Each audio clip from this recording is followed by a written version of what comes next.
साथियों नमस्कार, कैसे हैं आप सब लोग। साथियों आज एक महत्वपूर्ण टॉपिक पर जो है मैं चर्चा करूंगा जो कि जुड़ा हुआ है चेक अनादरण से।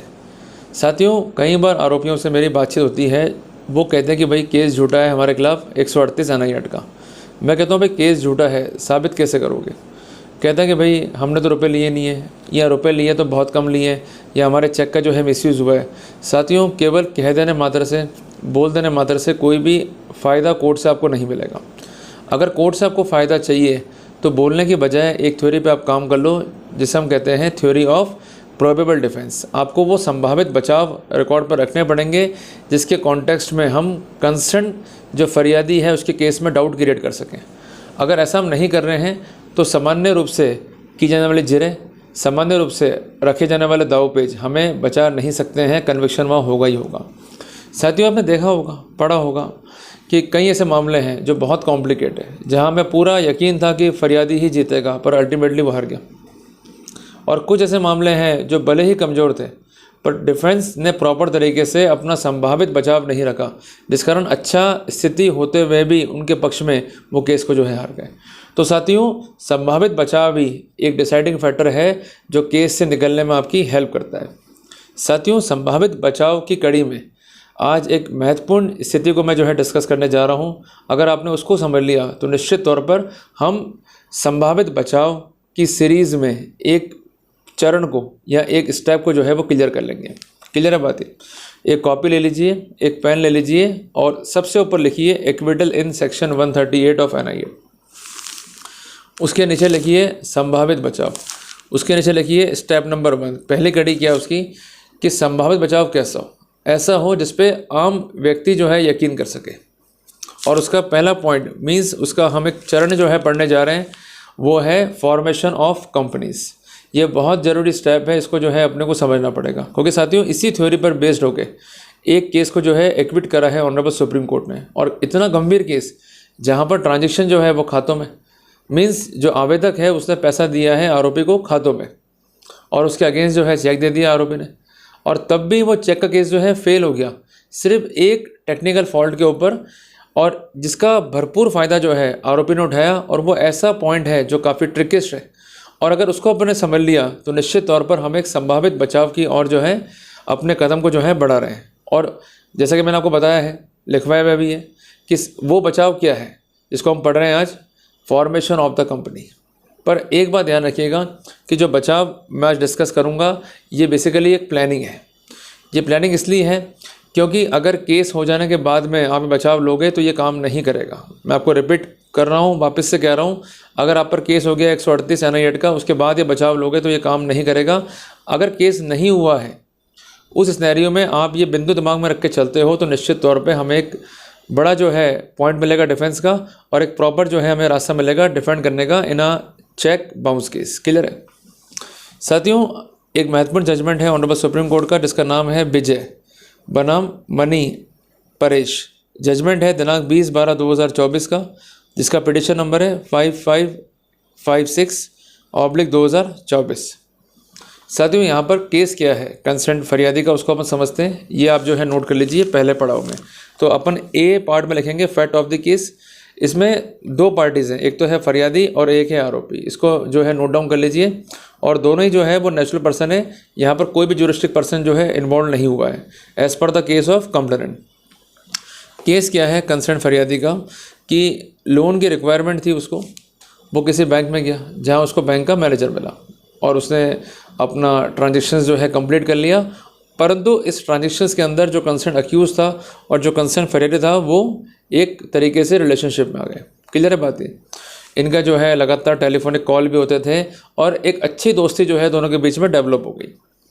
अल्टीमेटली एक समय ऐसा भी आया कि जहाँ पर ज़रूरत पड़ी अक्यूज को पैसों की, तो अक्यूज ने जो है संपर्क किया फरियादी से और 7 लाख रुपए जो है इसने खाते में ले लिए और 1,45,000 रुपये जो है इसने नकद ले लिए और इसको पे करने के लिए एक सर्टेन अमाउंट का चेक जो है जारी कर दिया। ये चेक जो है बाउंस हो गया। अल्टीमेटली जो है नोटिस दिया गया, पेमेंट नहीं आया, तो जो कंसर्न था फरियादी उसने केस जो है दाखिल कर दिया सेक्शन 138 NI एक्ट का। और यही प्रोसीजर हमारे केस में भी होता है। पर साथियों जब अक्यूज जो है अपीयर हुआ तो उसने एक संभावित डिफेंस जो है रेस कर दिया। उसका कहना यह था कि जो मैंने पैसा लिया है वो पैसा लिया है मैंने पर्सनल कैपेसिटी में, पर जो ये चेक है ये चेक कंपनी के बिहाफ पर है, और अगर चेक कंपनी के बिहाफ पर है तो सेक्शन 141 एनआई एक्ट का जो है कंप्लाइंस करना होगा। मींस कंपनी को पार्टी बनाना होगा और कंपनी में मेरा रोल क्या है वो दर्शाना होगा। और जब तक ऐसी प्लीडिंग्स नहीं है मैं कंसर्न कंपनी के कंसर्न अफेयर्स के लिए रिस्पॉन्सिबल हूँ और इसके समर्थन में कोई कॉर्पोरेटिंग साक्ष्य फाइल पे नहीं है, तब तक मेरा प्रोसिक्यूशन बैड इन लॉ है। ये ऐसा डिफेंस था जो केस को ही हिट कर गया। साथियों, इस पॉइंट पर जो है इसको एक्विटल मिला। अल्टीमेटली ये मामला जो है सुप्रीम कोर्ट तक पहुंचा।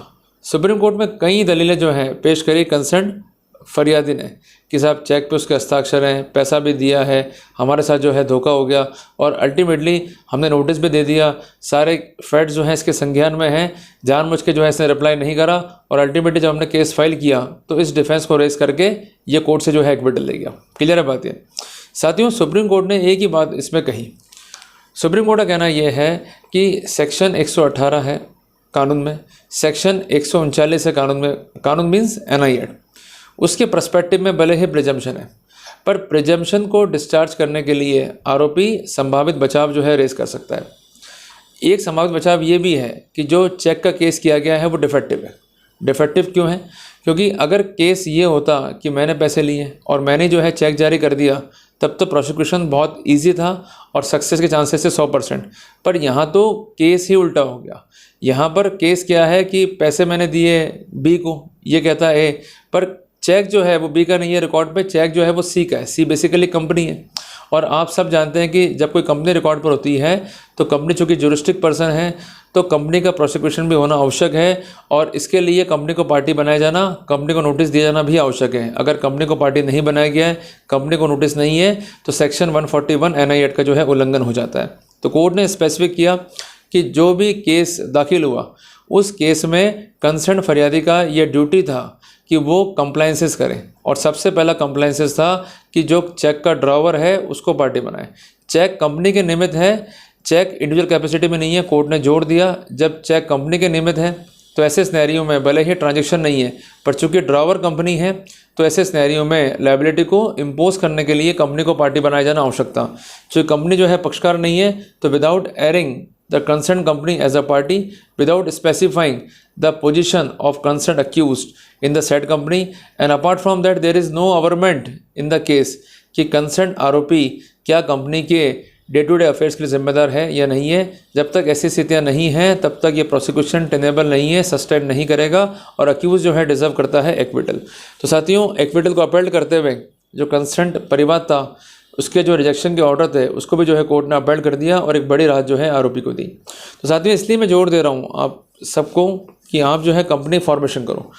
कंपनी के केस में कई ऐसे बचाव होते हैं, और ये तो एक कड़ी थी उस बचाव की। अगली कड़ी क्या है कि ऐसे केसेस भी हैं कि जहां आप हैं नॉन एग्जीक्यूटिव डायरेक्टर और आप किसी भी रूप में पार्टिसिपेट नहीं कर रहे हैं in the affairs of the company, means the financial affairs, और कंपनी कोई ट्रांजेक्शन्स कर रही है उसमें आपका पार्टिसिपेशन नहीं है, और चेक पे भले ही आपके हस्ताक्षर हैं, तो उस कंडीशन में भी जजमेंट है ऑनरेबल सुप्रीम कोर्ट का कि non executive director can not be prosecuted for check bounce case.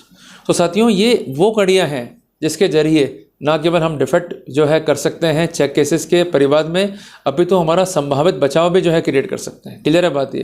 तो साथियों, इसलिए आप जो है जोर दें टेक्निकली लड़ने पे, जोर दें केस को पहले ही प्लान करने पे। अगर आपने केस को जो है पहले प्लान नहीं करा, आप पर केस हो गया उसके बाद आप जगे, तो फ़ायदा आपको नहीं मिलने वाला है। तो साथियों, कई पैटर्न्स जो हैं अवेलेबल हैं रिगार्डिंग द संभावित defence, regarding the probable defence, पर उन डिफेंस को रेस करने से पहले आपको ये सोचना पड़ेगा कि जो थ्योरी आप लेके चल रहे हैं क्या वो थ्योरी आप प्रूव कर पाएंगे या नहीं कर पाएंगे। दूसरी बात, कॉरपोरेशंस क्या है हमारे पास में। तीसरी बात, हमने थ्योरी ली कब है, चेक बाउंस होने से पहले या चेक बाउंस होने के बाद में। अगर चेक बाउंस होने से पहले हम अलर्ट हैं, मीन्स जब हम ट्रांजेक्शन में आ गए, जिस दिन हम चेक दे रहे हैं, हम उस टाइम से अलर्ट हैं, तब तो हम भविष्य में बचने के लिए अच्छा एक रास्ता जो है तैयार कर रहे हैं। पर हम उस टाइम से ही अलर्ट नहीं हैं, हम देर से जागे, और हम तब जागे जब बहुत देर हो गई, मीन्स केस फाइल हो गया और आपको जो है समन्स कोर्ट से आ गए, तो फिर आपको कोई भी नहीं बचा पाएगा।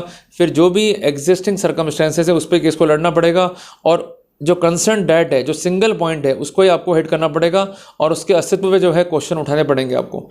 इसलिए बार बार मैं कहता हूँ कि चेक बाउंस के केसेस को जो है इतना इजी मत लो। And whenever you are going to give a check to another person, तो उस टाइम से जो है आपको अलर्ट हो जाना है। अगर आप उस टाइम से अलर्ट नहीं हो, बाद में अलर्ट हो रहे हो, तो नुकसान जो है आपका ही होगा।